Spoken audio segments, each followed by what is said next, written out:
Hello everyone, कैसे हैं आप लोग। उम्मीद करती हूँ आप लोग ठीक होंगे। और मैं नीतू सिंह एक बार फिर से स्वागत करती हूँ आप सबका अपने यूट्यूब चैनल पे, जिसका नाम है नीतू परम सिंह ब्लॉग।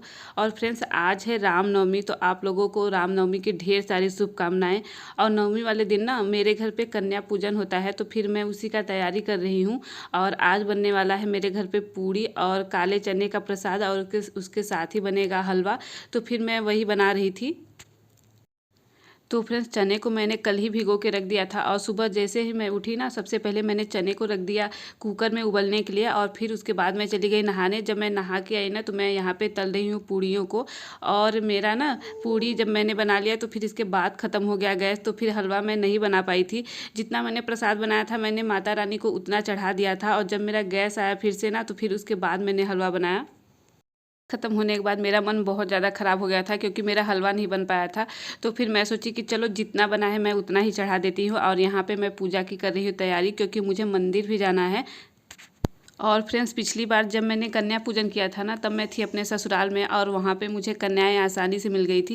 लेकिन अभी मैं हूँ अपने हस्बैंड के साथ हूँ, बाहर हूँ, तो फिर यहाँ पे मुझे कन्याएं नहीं मिली। तो फिर किसी ने कहा ना कि जितनी भी प्रसाद की चीज़ें होती हैं वो बना के किसी मंदिर में दान दे दो, फिर जो भी पूजा का होता है वो आपका हो जाएगा। तो फिर मैंने भी ऐसे किया। मैंने प्रसाद की चीज़ें बना के, और माता रानी का ये मंदिर है, मैंने यहाँ पर सारी चीज़ों को चढ़ा दिया। मुझे ऐसे लग रहा था ना कि मैं काफ़ी लेट हो गई हूँ, इसलिए मैं बहुत जल्दी जल्दी कर रही थी। लेकिन जब मैं मंदिर पे आई ना, तो यहाँ पे और लोग थे जो अभी पूजा ही कर रहे थे। तो फिर यहाँ पे देख रहे सकते हैं आप लोग, ये माता रानी की मूर्ति है। यहाँ पे काफ़ी चीज़ें चढ़ाई गई हैं, और या बाकी जो सारे लोग थे ना, वो पूजा करके गए हैं, और लोग यहाँ पर पूजा कर रहे हैं। तो फिर मैंने भी यहाँ पर पूजा किया, और मैं बाबू को लेकर साथ में आई थी, तो फिर बाबू ने भी यहाँ पर पूजा किया। और बाबू मुझे बहुत ज़्यादा परेशान करता है। मैं उसको मंदिर में लेके जाती हूँ ना, तो वो बहुत ज़्यादा परेशान करने लगता है। कभी दिए को छुएगा, तो कभी प्रसाद को छुएगा, यही सब करता है। तो फिर यहाँ पे मैंने बाबू को लगाया टीका। फिर उसके बाद मैंने किया पूजा।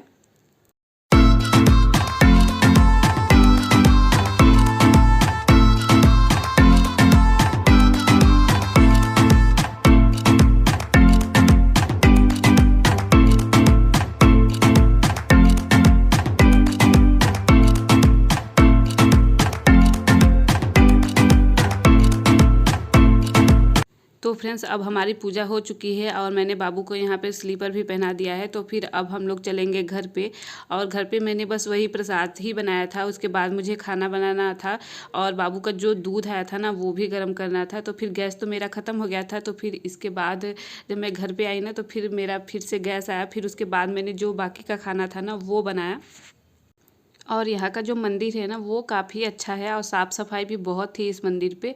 तो फिर मैं जब यहाँ पे आती हूँ ना, तो मेरा थोड़ी देर के लिए बैठने का मन करता है। तो फिर मैं 10 मिनट के लिए यहाँ पे ऐसे बैठ गई थी पूजा करने के बाद। और बाबू भी अपना ऐसे खेल रहा था, तो मैं बैठ गई थी। यहाँ पे मुझे काफ़ी अच्छा लगता है इस मंदिर में।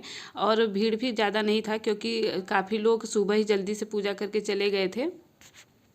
तो फिर इसके बाद मैं आई घर पे, और हलवा तो मैंने बनाया नहीं था, क्योंकि मेरा गैस ख़त्म हो गया था। तो फिर इसके बाद ना मैंने बनाया हलवा, और बाकी का जो खाना बचा था, तो फिर उसके बाद मैंने खाना भी बनाया।